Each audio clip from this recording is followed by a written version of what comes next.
avec. C'est notre moment. Dites oui aux actualités dans votre journal TV. Tout pour transformer vos projets en réussite. Cette année, donnez vie à vos projets avec nous.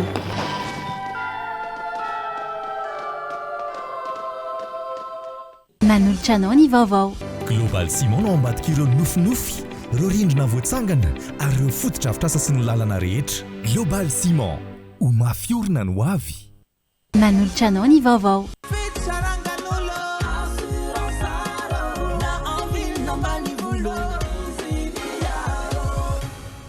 Assurance art, dimampolo taona ny ilanao. Manolotra ny vaovao.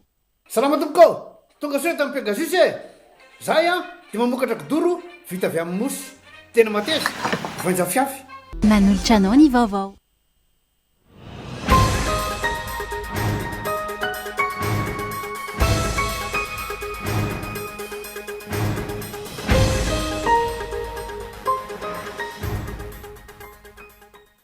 Mbola misy ihany ho any zatra manao lalan-dririnina ka manapatra fahefana sy mampijaly vahoaka. Tokony ahakalesona amin'ny tantara izy ireny ka hanova famindra, indrindra amin'izao fotoana ny fanovana sy fanavaozana izao. Nalaina tena trano ny teny Ambatoa Finaky ny Général Richard Ravalomanana ary nentina nanaovana fanadihadiana eny anivon'ny Gendarmerie-pirenena tamin'ity androany ity. Ny fitsarana tsotra no miandraikitra ny fitsarana azy, hoy ny toy ny mpampanololana ambony eo anivon'ny fitsarana ambony eto Antananarivo. Trano manodidina ny 500 eny amin'ny faritra Avo eny am-pamarinana eto Antananarivo no tany didomindoza amin'ny fisian'ny vatobe maromaro ahina iotsaka sy ianjera amin'izao fotoan'ny fiaviniorana izao. Raha ny fampitandremana avy amin'ny Birao Nasionaly misahana ny tany didomindoza sy ny loza na ny BNGRC. Nidina ifotony teny an-toerana androany ireo tompon'andraiki-panjakana nanamafy ny fanentanana ireo mponina sy ny fepetra tokony ho raisina manoloan'izany.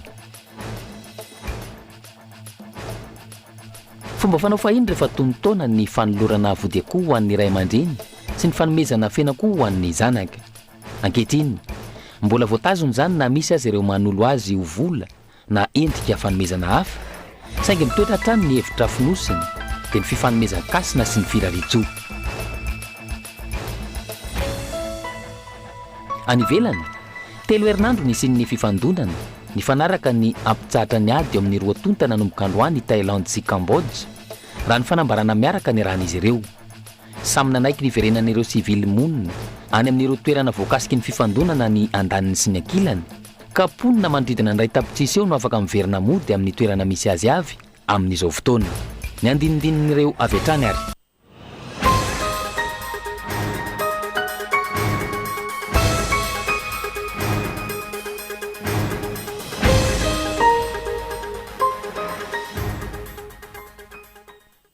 Miarahaba anao indray tompoko lahy sy tompoko vavy tonga soa atao anatin'ny fampahalalam-baovao amin'ity alina ity manasanao anaraka izany hatramin'ny farany ny matoa andahatsoratra avy hatrany ary mbola misy any ho any zatra manao lalan-dririnina ka manapatra fahefana sy mampijaly vahoaka tokony ahakalesona amin'ny tantara efa nisy izy ireny ka nova fomba famindra indrindra amin'izao fotoany fanovana sy fanavozana izao ny matoa andahatsoratra. Manandanja ho an'ny fiainan'olombelona ny krismasy sy ny faran'ny taona, tsy ho an'ny kristianina irery ihany fa ho an'ny olombelona rehetra. Fotoana fanaovana jery todika ny lasa, anitsiana sy anatsarana ny ho avy. Izany hoe, anaovana jery todika ny taona 2024 ka hibanjinana sy anatsarana bebe kokoa ny taona 2024 ho diavina. Ny teto Madagasikara manokana, isan'ny taona manatantara ny taona 2024. Iza tokoa moa ny nanam-po fa hitsim-badika vetivety ny tantara na dia efa samy namisavisa sy naniry ny ivadian'izany tao anatin'ny fotoana maro aza ny malagasy rehetra. Raha izay rehareha sy fatokisa-tena nananan'ny mpitondra teo aloha izay, iza ny nanam-po fa tsy ho hita intsony izany ankehitriny. Nisy fotoana aza teto amintsika, nisy anaran'olona na mpiaotra ny olom-pirenena ny nanonona azy. Nisy anaran'olona raha vao tononona na aiza dia misokatra ny varavarana. Nisy anaran'olona fa eno matetika tao ambadika ireny tsy fanaran-dalàna, kolikoly avolenta, fanararaota-pahefana, fibodona tany sy ny maro hafa ireny, fa saingy tsy nisy sahy nanonona azy ampahibe maso. Aiza izy ireny amin'izao fotoana? Ny ainantsika teto Madagasikara ny taonany maro zany, indrindra tamin'ity taona 2024 ity, ary mbola misy anoany mikasa hanao zany fomba zany ka mampijaly ny madinika. Mbola misy mpanao raha-matahora anoany ka mihevitra ny tena no ambonin'ny lalàna. Azo andraisana lesona izany raha hibanjina ny taona 2024 isika. Lesona voalohany, misy farany ny zavadrehetra ary mandalo ihany koa ny toerana sy ny fahefana. Ohatra, ny hevitra hitazona fahefana arak'izay tratra ny filoha teo aloha Andry Rajoelina. Na ireo mpombazy aza tamin'izany fotoana dia ny hirahira fa tsy maintsy isy ny 3e mandat, tsy misy nahavita to azy ary mendrika azy zany 3e mandat izany. Ohatra manaraka, ny hevitra ny filohan'ny Senat teo aloha fa aza ny fahefana sy ny fibaikona ka tsy misy mahatohitra azy. Nisy fotoana aza nambarany fa tsy hisy vahoaka handresy miaramila izany eto amintsika, ary dia nomporetiny nampijaliany ny vahoaka nandritra ireny fitakiana fanovana ireny. Lesona faharoa, tsy misy takona izay tsy aseho ka hieverana fa tsisy afantatra ireo afera sy kajikajy samihafa hitazonana fahefana. Dia mino ve isika fa tsy nisy kajikajy ireny fitaovana marobe tokony ho nampiroboroboana ny famokarana herinaratra azo avy amin'ny herin'ny masoandro no giazana sy nafenina tao amin'ny fitehirizan'entana tao Toamasina ireny. Ireo fitaovana ireo izay efa tao an-toerana nanomboka ny taona 2024 raha ny fanazavany tompon'andraikitra amin'izao fotoana. Lesona fahatelo, soa ho lavo ahay amindra. Izany hoe, lavo tao anaty fitaka sy fampanantenana pokaty ny vahoaka malagasy, ka tsy tokony ho azon'izany intsony manomboko izao. Tokony ahay anavaka ny vary sy ny tsiparifary, ny kobakambava sy ny fanatanterahana ny asa. Mila mijery tsara kokoa hatrany isika ho an'ny taona 2024. Rehefa voafitaka tamin'ny soa sy ny koveta, tsy tokony voafitaka intsony na dia hovaina vilany Sylvie aza izany any aoriana.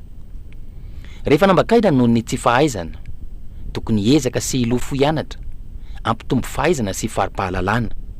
Rehefa nizarazaraina ambakaina, tokony hitambatra fa tsy hisaratsaraka. Rehefa nampijaliana sy nampahantraina, mila miezaka manatsara ny fiainana sy mijery ho avy mameratra kokoa.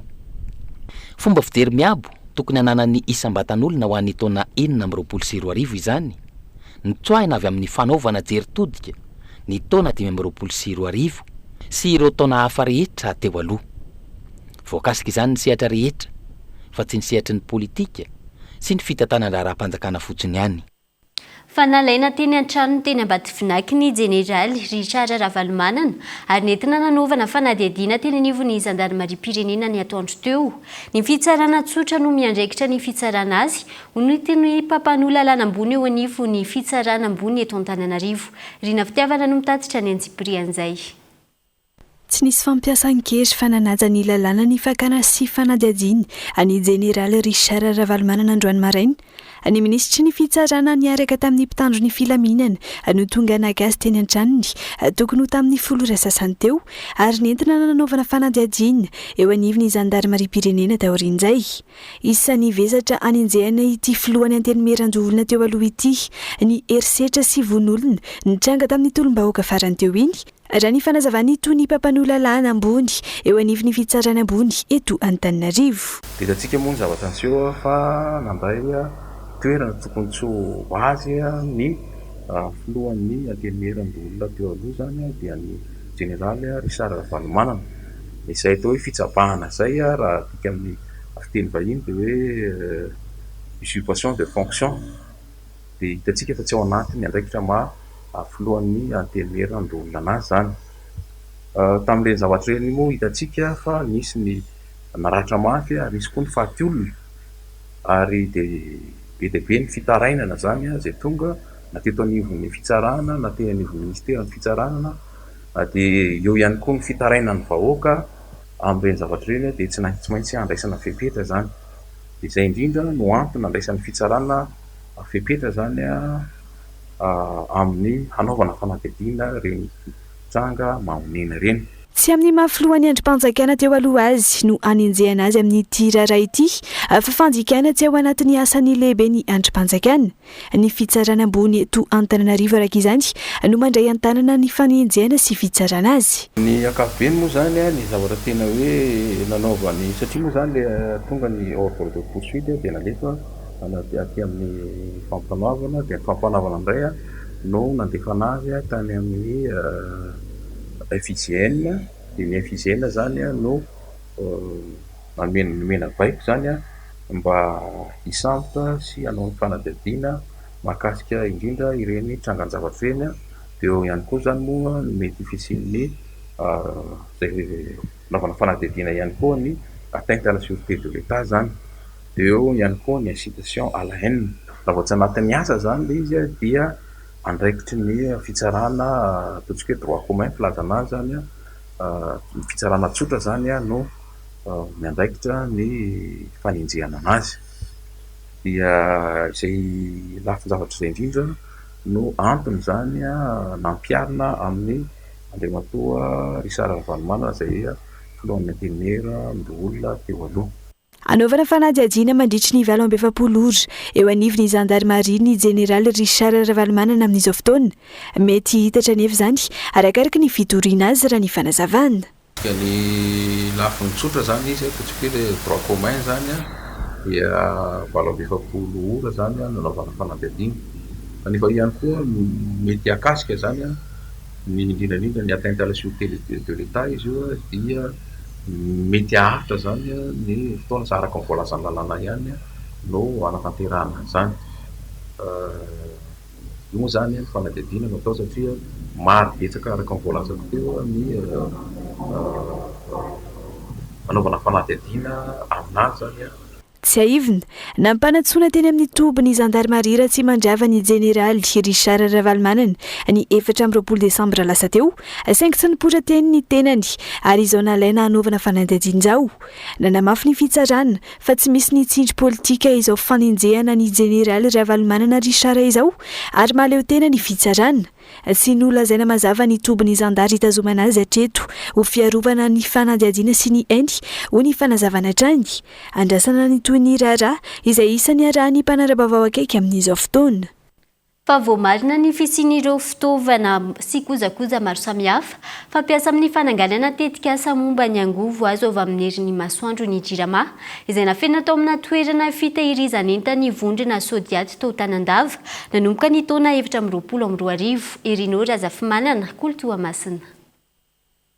Ety Tanandava eto amin'ny toerana fitahirizana entana antsoina hoe giton an'ny vondrona Sodiaty no toerana nanafena ny fitondrana radioelina ireo fitaovana sy kojakoja maro toy ny panneaux solaires, structures, isolateurs, onduleurs sy transformateurs ary batterie.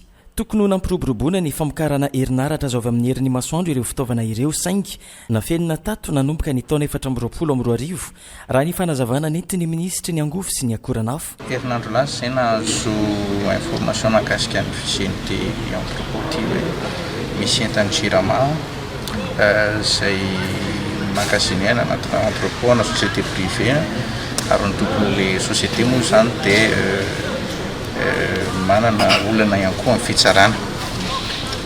Rehefa tonga nandefa solitena taty moa zany zahay tamin'ny voalohany dia tsy niraisina ny solitena sy nalefa ministera izay teo anivon'ny kabinetra tsy nafelaniditra ka izay natonga anay hoe alao izahay mihitsy no midina toerana mijery hoe inona ny situation ity moa zany tsy initiative ny ministère fa initiative indrindrandrindra ny fitondram-panjakana ary fiarahamiana ny gouvernement miaraka ny raha miasa ihany koa tamin'ny ministera ny fitaterana sy ny famantarana ny toetrandro. Hita eto zany fa hay tato zany nafenana an'ireo panneaux solaires indrindrindra an'ireo 43,5 mégawatt izay natao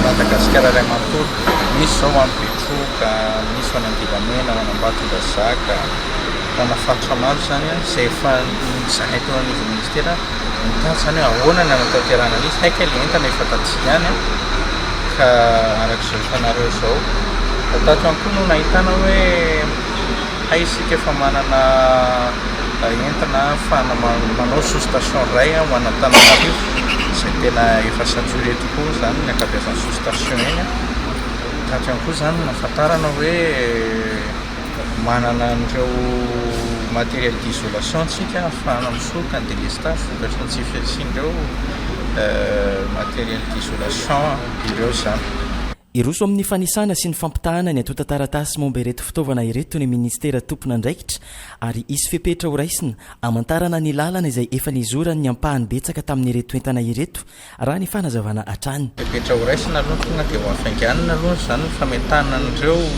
centrale solaire indrindra ny amin'ny fatra zay fa nikasana nanaovana an'ireo centrale solaire ireo izay voalohany fepetra faharoa rehefa vita ny confrontation dia jerena hoe ny entana niditra tato marina ve ny entana no entana mivoaka ary re entana mivoaka ve tena tonga destination nanaovana an'ireo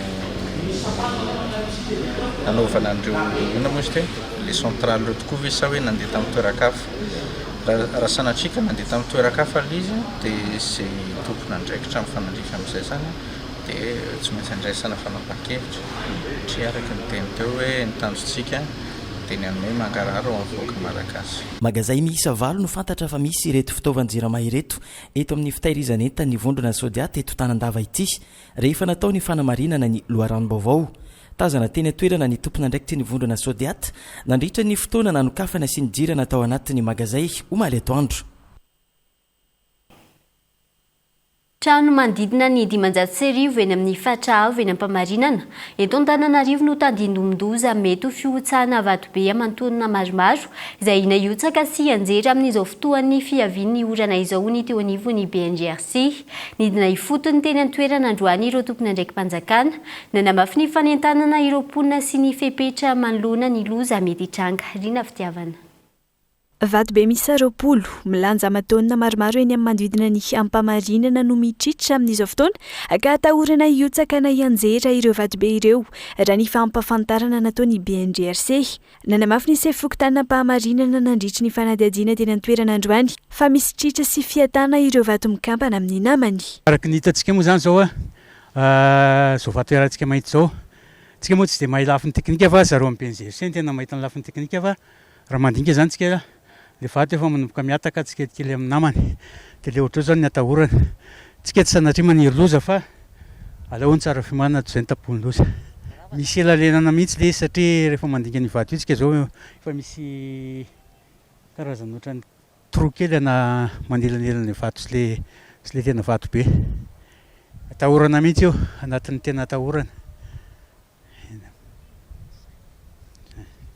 trano mandidina ny 500 araka izany no tandodomindoza manoloana ny fisian'ireo vato-be ahina hianjerany amin'ny faritra avo ireo avoakasika izany eny an-kadilalana ahitana 300 sy 1000 tafo Ambohipotsy 70 tafo Faly Arivo Ambanidia 10 tafo Ankazitokana ambony Andafavaratra sy Ambohitsoroavana 20 sy 300 tafo ny fahabetsany rotsakorany sy ny fipoahany varitra dia mety ahina ampianjera ireo vato ireo raha ny fanazavany teknisianina ho an'ny fokotany ambanina pahamarinana manokana vakiparitra miisa 2 ahitana tokatrano 10 no hiaran'ity loza amin'ny tatao ity tsy mbola misy hatreto ireo mponina ny asorina na ny alana andao ny tranony izay tafiditra ao anatin'ny faritra mena fanentanana sy fandraisana anarana ho fiomanana amin'ny loza mety hitranga no nataon'ny fokotany miaraka amin'ireo komity manara-maso eny an-toerana nanomboka androany fa tsika zany nijery fotsiny dia hoe tena nisy le izy aloha tanatin'ny rotonansesy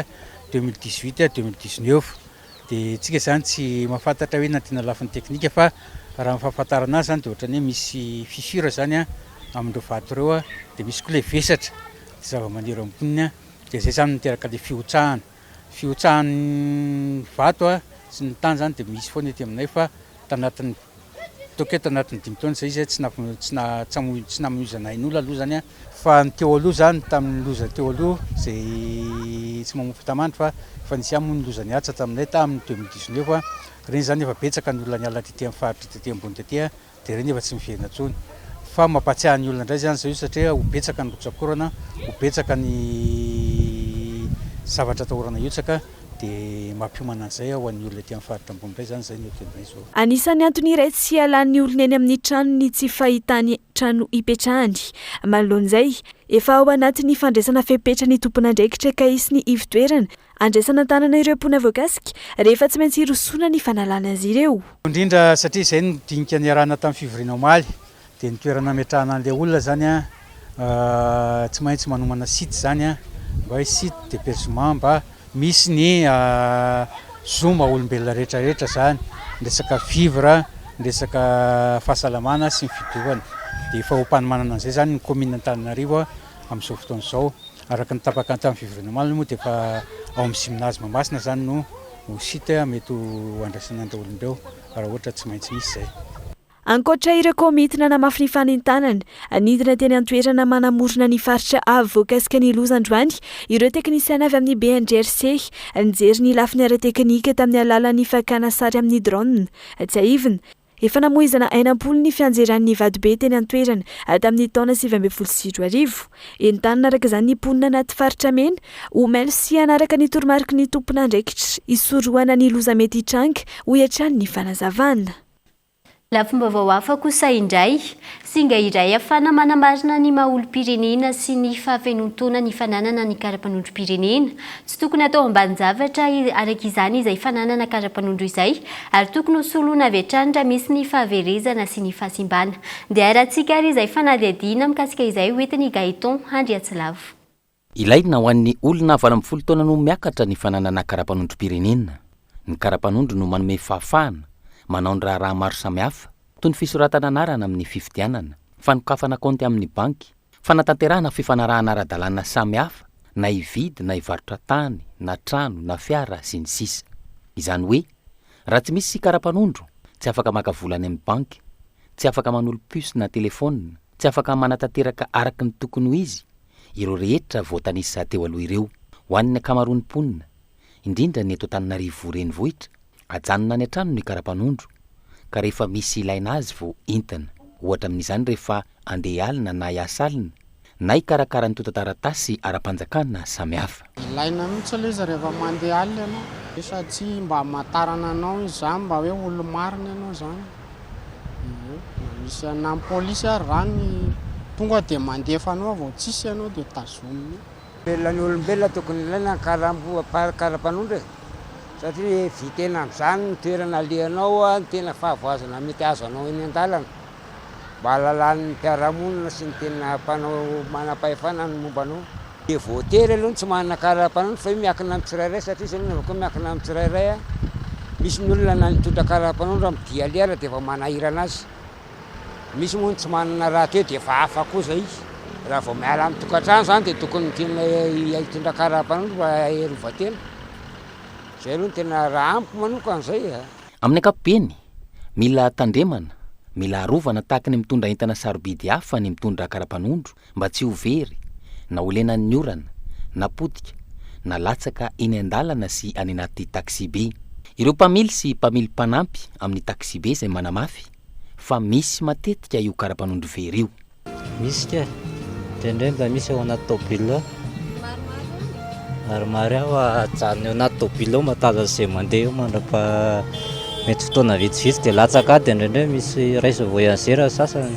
Matetika moa zany misy maka foana atao aminahy matetika rehefa le eo misy le olona ray tanàna aminay ty ohatra zany izy izy dia alainy zareo. Misy fotoana moa miana amin'ny polisy any rehefa misy polisy any izy karavaka milatsaka ty. Ankoatrany hoe very, lasa ny mpanao sity mahery sy ny mpangary paosy miaraka amin'ny fananana ny karapanondro. Vokatr'izay tsy maintsy manao fanambarana fahaverezana any amin'ny commissariat de police ahafahana manolo azy. Raha ny fanadihadiana natao tamina commissariat iray teto Antananarivo renivohitra manodidina ny 100 isam-bolana ny olona tonga manao déclaration de perte very karapanondro. Kanefa polisy anjato amin'ireo lasa ny mpangary paosy ilay karapanondro satria natao tao anaty poketra, natao tao anaty hosina finday, natao tao anaty portefeuille sy ny sisa.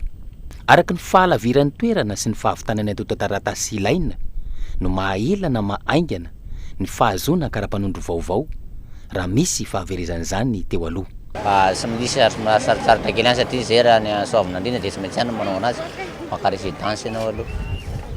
any amin'ny fokotany dia zay vao makany amin'ny commune mety teo any ray volana teo na vao vita satria mbola maka résidence aloha dia zay vao makeny amin'ny commune dia mbola dororory kely mijanojany elaela olo zay vao any tsy misy fiovana sy ny ohatran'izany fa ny rehefa milamina fotsiny complet ny taratasina hoe résidence sy ny sary tapaka sy zay rehetrarehetra ilaina dia vetivety dia vita le zavatra raha ohatra hoe mbola misy hoe tonga dia maiky ny havita ianao dia tsy mahavita zany mihitsy hoe manambola ianao zany dia alohanao kely dia mora mahavita tsy mahavita zany raha ny nanaovako zany dia ohatr'izay fa rehefa complet ny taratasy dia mety foana izay na ny olo-pirenena tsirairay avy fa zava-dehibe ihany koa ny fandaminana mikasika ny karapanondrom-pirenena raha ny firenena iray manontolo no resahana tena goavana amin'izany ny resaka fifidianana nandalo fifidianana feno osoka isika teto fifidianana izay nahitana karapanondro-osoka marobe ampandaninana kandida iray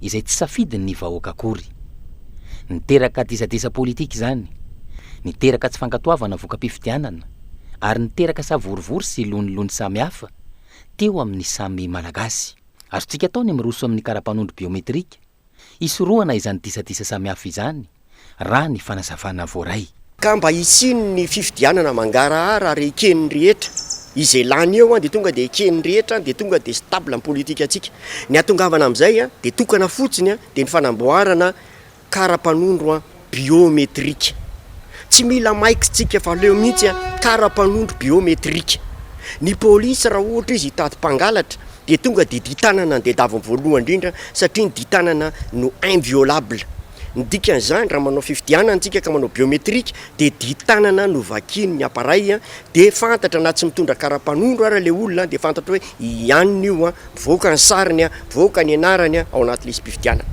raha tsy hivina nefa ny volana janoary 4 no nilazana fa irosoana ny tetikasa famadihana ny karapanondrom-pirenena ho biometrika saingy tsy nisy toy nitsony zany hatramin'ny androany mila manana fitaovana zany ary tokony ho eto an-toerana avokoa ireo fitaovana rehetra ilaina fa tsy any ivelany na any amina firenekafa mba ho azo antoka kokoa ny sécurité mila mametraka datasan'ny toera matanjaka ihany koa isika ary tsy tokony ho amina toerana iray tahaka ny misy amin'izao fotoana efa manana io datasan'ny toera io isika eto Madagasikara saingy tsy ny asa efa ho 5 taona zay efa tamin'ny 5 taona lasa zareo no nanao alisa mbola tsy tena miasa tsakasy andavana le izy aleony efa tonga dia tsorona fa zavatra numerika zany resaka informatika indrindrandrindra mandroso be fotoana any ivelany fitaovana ny asa 5 taona zany efa soloana dia tsika nefa mbola tsy niasa dia zay le fanatsarana zay mbola mila atao ao anatiny ao anatin'izay ihany koa misy ny resaka sécurité misy mise à jour tokony atao zany misy zavatra mety tsy compatible itsony amin'le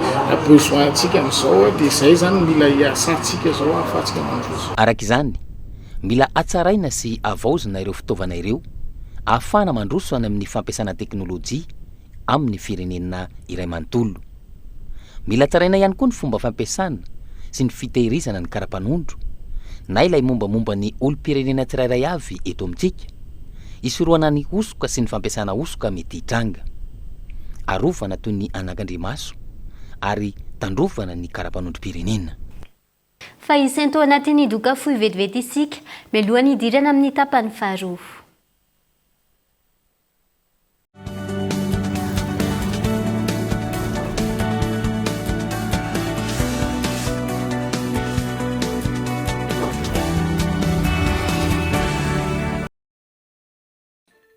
salama tompoko tonga soe tamin'ny Pegasus zay dia mamokatra kidoro vita avy amin'ny mosy tena mateza voenja fiafy manitsy azon-damosina ary manampy amin'ny fitsaboana azy fonina azy safidianana tsy tiany bibikely io tsy mandray lelanafo azo andalorana azo atao conseil ho anakanapena mety boela gilet de sauvetage ary mbola misy tapis masolotsia amin'ny loko isan-karazany tsy mifidy toerana n'aiza n'aiza mahatapy soka mora diovina sady tsy matahotra rano nefa malefaka Pegasus koa dia mbola manana canapé sady fandriana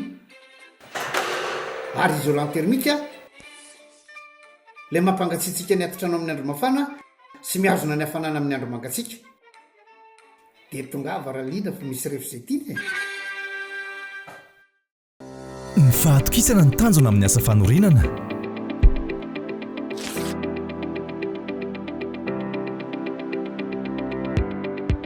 Dimy taona izay no nisehatra tamin'ny asa fanorenana. Ny atao hoe kalitao amiko dia izay mafiorina sy maharitra. Hafa mihitsy ny Global Ciment satria mora ampiasaina, angampiasa izy ary mahafapo hatrano ny vokatra azo. Ny fanorenana trano dia tsy vitan'ny fananganana rindrina fotsiny ihany fa fanatanterahana ireo nofy, fanomanana ny hoavy ary antoka sy lova ho an'ny taranaka. Feno fatokisana miaraka amin'ny Global Ciment, fantatro fa ho mafiorina ny tranonay. Ho an'ny fotodrafitrasa rehetra ataonay dia Global Ciment ihany no atokisanay. Mety amin'ny asa rehetra, tsy miova ny kalitaony, mahomby hatrany, tena manaraka ny fenitra takiana. Global Ciment no ambadika ireo nofinofy, ireo rindrina voatsangana ary ireo fotodrafitrasa sy ny lalana rehetra. Global Ciment, ho mafiorina ny hoavy.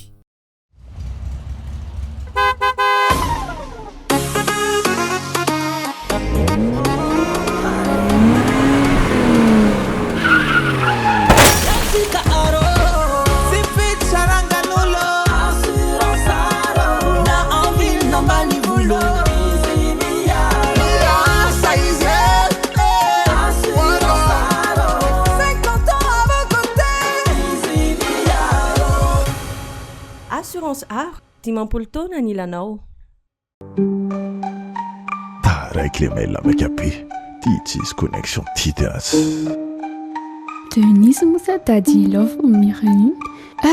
Le bêtise anaovana recherche. Misotro rano ve hoany trondro e? Soko ve mariany zany? Pi puissance S moins 1 fois sinus de pi. Mila télécharge fiche fa trop be ty miaro torty. Ndry, faly ry zareo rehefa ho teneko hoe apiditra fibrine. Fibrine? Fibrine 49 000 ariary fotsiny dia efa manana fibre optique ao an-trano tonga va haingana eny amin'ny asa tao akaiky anao.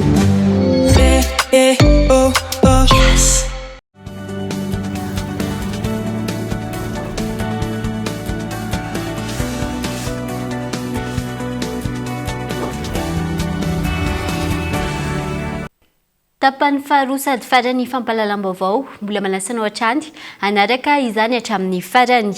Anboantsika ny fampalalam-baovao taorian'ny fandalovan'ny filohan'ny fanavozana ny Repoblikan'i Madagasikara tamin'ny taolagnaro farany teo naverina amin'ireo komuna miisa 3 voakasiky ny fitrandrana fasimenty ny ristourna izay tokony hositrana izy ireo. Io ristourna io izay nalohan'ny QMM hatrany saingy nalefa tany amin'ny fanjakana Foibe tamin'ny fitondrana teo aloha. Gaeton Andriatsilavo. Taoriny ny fandalovan'ny filohan'ny fanavozana ny Repoblikan'i Madagasikara tao taolagnaro tapabolana lasa zay. Voavahan'ny olana ka arotsaky ny QMM ao amin'ny kitapom-bolan'ny komuna 3 voakasiky ny fitrandrana avokoa. Ny vola tsy narotsaka nandritry ny iray taona mahery. Raha ny fanazavana, ny atony fahazoan'ny komuna ambanivohitra Ampasinapona, ny komuna ambanivohitra Mandromondromotra ary ny komuna ambonivohitra Taolagnaro ny ristourna anjarainjireo. No amafisiny hatrany fa tsy ny orinasa akory no tsy nandrotsaka fa nampiakarina taty amin'ny fanjakana Foibe ny vola. Ankehitriny miverina eny fotony io vola io. Io satria efa depuis 2024 zany izy io no nahity ny fitondrana teo aloha ary nampiakarina tany fanjakana Foibe. Zao zany dia miverina ty fotony ary tsisy fiovana fa mitovy ny fitantarana taloha. Ka zay zavatra zay dia afahana manatanteraka asa ary anatisany naparisarisa ihany koa tsy nafahana nandeha amin'ny vitesse mafimafy kokoa amin'ny resaka fanaovana fotodrafitrasa ny tsy fisitrahana n'izany ristourna zany nandritran'izay taona ray zay. Eto zay dia manamafy an'izay fisaorana zay ho an'ny fitondram-panjakana indrindra ho an'ny filohan'ny fanavozana zay mitondra ny tany sy ny firenena amin'izao fotoana zao dia manamafy ary manaritra an'izay fisaorana zay amin'ny gouvernementa rehetrarehetra koa ny membre gouvernementa satria arrêté interministériel zany nafahana namoaka an'ireny. Nampanantena ny ben'ny tanàna ao Taolagnaro fa tsy maintsy iverina amin'ny vahoaka anamboarana sy anatsarana ireo fananana iombonana zany ristourna izany. Isan'izany raha ny voalaza ny fanatsarana sy ny fanamboarana ny tsenan'ny Ankorodava raha vao migadona ny taona 2024. Fomba fanofahiny rehefa tonontona ny fanolorana voatekohany iray aman-dreny sy ny fanomezana fianankohany zanaka. Ankehitriny mbola voatany izany na misy aza ireo nanolo izany ho volana endrika fanomezana hafa saingy mitoetra hatrany ny hevitra finosiny dia ny fifanomezan-kasina sy ny firarian-tsoa. Araka izany ny mahakasika ny solom-body akoho indray ary no hitondran'ireo mpandala ny fomban-drazana sy mpanabe fanazavana atao anatin'ny zanam-pandarana fantaro. Tsiaro Soarvelo.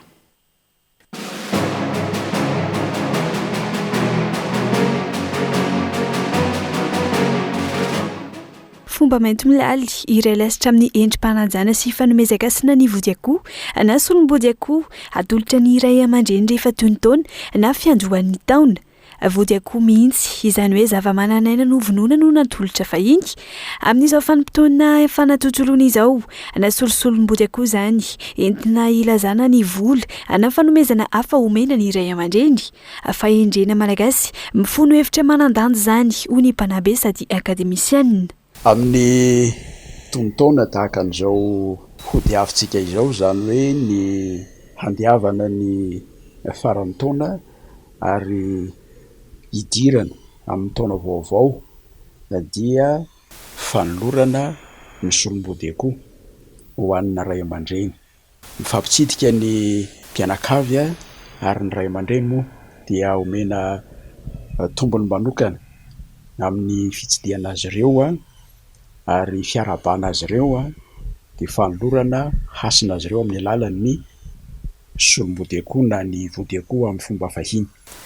Azo atanoina fa iny vody akoho iny dia misy ilay tsinginy iry amin'ny tsingim-bodiny ilay eo amin'ny tsingim-body akoho eo zany mitendrony iny ary ny sary avoakan'izany dia ny hoe fisandratana, fisondrotana, fitomboana hasina mandrakariva. Mari-panajana amin'ny fanokanana zavatra tsara ho an'ilay ray aman-dreny. Tsy ho an'ilay ray aman-dreny fotsiny ilay firarian-tsoa milafika ao anatin'ilay vody akoho fa firarian-tsoa ihany koa ho an'ilay zanaka manolotra. Mba ho tratram-parany ho ela velona tahaka an'ilay ray aman-dreny izay tolorana amin'izany vody akoho na solom-body akoho izany. Ho an'ny mpandala fomba malagasy, fifanaram-piarahamonina namarihana ny vaninandro vaovao iainana ny fanantonany zanaka ny ray aman-dreny arahana fanolorana solom-body akoho. Raha vao miresaka hoe tolona dia hiditra vaniny anankiray vaovao indray izany.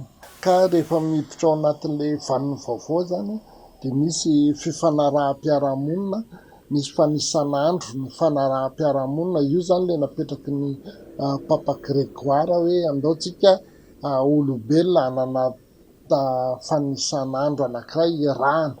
Dia ny irahany rehetrarehetra izany ohatra ty taom-baovao ty hoe hiditra amin'ny taona 2026 izany izao isika. Ka rehefa tonga ny tonotaona tahaka izao dia ny zanaka no manatona ny ray aman-dreny. Izany hoe miray iny firaisan-kina anatonana ny ray aman-dreny izany ny fotoana tahaka izao. Manatona izay afaka miasa, izay afaka miaro anao mba hahafahanao miatrika fiainam-baovao ho avy. Ny tokony atao rehefa manatona ray aman-dreny ankoatra ny firarian-tsoa isan-karazany izay efa mahazatra antsika dia eo izany ilay hoe fiarahana amin'ny faly. Ka rehefa miara amin'ny faly izany ohatra raha mamono akoho na mamono gisa na gana na dokotra na vorontsiloza izay atao izany dia ny any amin'ny farany na ny vody akoho izany dia tsy ho an'ny zanaka mihitsiny fa omena ny ray aman-dreny, atolotra ny ray aman-dreny. Izany hoe idena dia famaranana izany. Izany hoe ny ray aman-dreny no any amin'ny famaranana fa tsy ny zanaka no makany amin'ny famaranana. Vody akoho natolotra ho an'ny iray aman-dreny, afena kokosa ho an'ny zanaka hatrany fanazavana hatrany, midika ho fitomboana asina ho an'ny iray aman-dreny ary firariana ho an'ny zanaka ahavory harena. Ny ray aman-dreny koa dia manolotra solom-pena koa na fiaina koa ho an'ny zanaka. Ary misy dikany koa izay milafiny hoe ilay zanaka mbola hiary, mbola handeha lavitra eo amin'ny fiainana ary dia firarian-tsoa ho an'ny zanaka amin'ny fiariana harena, amin'ny andehanana lavitra eo amin'izany fiainan'izany avory arena, izay ny hevitry le hoe solompenakoho na fenakoho. Misy fomba fitenenan'ny tolo manao hoe tongodava no ahitakanina. Mbola ivezivezy amin'ny toerana samihafa, mbola hiampitapita amin'izay endrim-piariana samihafa ireo zanak'ireo dia hirariana mba hisovokany tsara ary hisy hiafarana ny asa fiariana izay ataony amin'izany. Zay le firarian-tsoa ny amin'ny hoavy izay no fonosin'ilay hoe solompenakoho na fenakoho atolotry ny ray aman-dreny. Raha feheziny zany na ny fanolorana vody akoho na ny fanomezana ny fenakoho dia samy mariky ny firarian-tsoa avokoa. Ankoatr'izay, misy ihany koa ny vinany mpandalina fomba malagasy ho an'ny taona 2024. Ny tsy maintsy foana moa zany ny eo le vinavinan'le taona ho avy. Raha amin'ny taona ho avy io zany dia ny loko manambina amin'ny malagasy aloha zany dia raha tia amintsika tia Madagasikara zany dia ny loko manga sy ny volombolamena. Hitrangana trangam-piainana maro samihafa toy ny taona rehetra ihany koa zany ny taona 2020 sy 2024. Ohatra zany zao hoe ny takomasoandro zany zao mety tsy ho hitantsika ary tsy ho dia voatsikahatra loatra satria andro alina no isehoany zany fa 17 volana febroary zany nisy takomasoandro eto amintsika. Araka ny tankehitriny, miova ny endrika hita maso manehoana ny marika atolotra rehefa taom-baovao. Vody akoho arabaka teny fahiny, nivoatra ho valopy misy vola amin'izao fotoana ary mety hiova hatrany araka ny fisiany zava-baovao mifanaraka amin'ny fivoarany isain'olombelona. Na izany, tokony hijanona olo afaka hipetrahany zany ny firarian-tsoa, mari-panajana ary fitomboana asina ho hiatrany ny mpanabe. Ny mety ho toetry ny andro kosa indray, anatombo kokoa ny rotsakorana any amin'ny faritra avoana andrefany Madagasikara manomboka androany, ka vinavinaina tratra 50 hatramin'ny 100 milimetatra ny tany rotsakorana ao anatin'ny 420 ora. Hita hatramin'ny afovoantany sy ny ilany afovoana atsinanana izany fiandohan'ny herinandro, raha ny tatriny teo anivo ny foibe famantarana ny mety ho toetry ny andro. Ny antsiprian'izay. Noho ny fisian'ilay fikorontanana ao amin'ny lakan-drano ny Mozambika, vinavinaina natombo kokoa ny rotsakorana ny faritra avoana andrefany Madagasikara, izany hoe ao amin'ny faritra Imelaka sy Menabe, ka vinavinaina tratra 50 hatramin'ny 100 milimetatra ny tany rotsakorana ao anatin'ny 420 ora, raha ny tatriny teo anivo ny foibe famantarana ny toetry ny andro na ny meteo Madagasikara ny hariva teo. Fampitandremana amin'ny loko mena araka izany ho an'ny faritra Imelaka sy Menabe, izay miatra manomboka androany. Hita hatramy andalana amin'ny afovoantany sy ny ilany afovoana atsinanana izany ny fiandohan'ny herinandro izao, izany hoe ny alatsinainy, ka nahazo filazana amin'ny loko mavo ny distrika Ambatondrazaka, Moramanga, Anosy-Beanala, Analamanga, Itasy ary ny Vakinankaratra. Vinavinaina tratra 50 hatramin'ny 100 milimetatra ihany koa ny tany rotsakorana ao anatin'ny 420 ora amin'ireo toerana voalaza ireo. Amin'ny ankapobeny, ny tsiokan'ny taloha no andrafitra ny toetry ny andro saika ho manerana ny faritra eto Madagasikara ato anatin'ny 3 andro. Noho izany, azo vana ny oram-baratra raha nitatitra hatrany. Dia lafim-baovao ihany koa tompoko lahy sy tompoko vavy, manakatona ny fampahalalam-baovao tamin'ity alina ity, ankasitrana feno ianao nanarika izany hatramin'ny farany, manome fotoananao ary rapitso amin'ny 7 ora alina indray.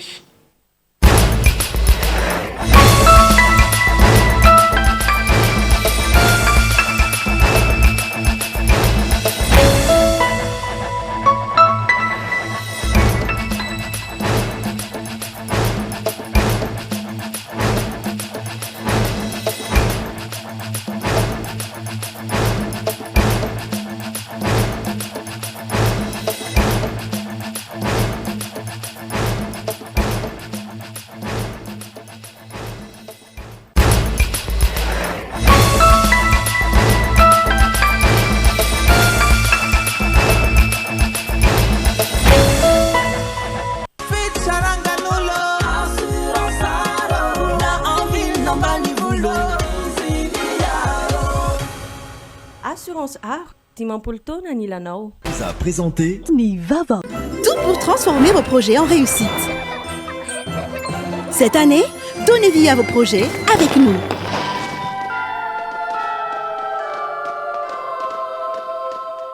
Global Ciment no ambadik'ireo nofinofy ireo rindrina voatsangana ary ireo fotodrafitrasa sy ny lalana rehetra. Global Ciment ho mafiorina no avy. Salama tompoko, tonga soa tamin'ny Pegasus e. Zahay dia mamokatra kidoro vita avy amin'ny mosy. Tena mateza, voanja fiafy. Ça a présenté Nivava. Avec Yes, c'est notre moment. Dites oui aux actualités dans votre journal TV.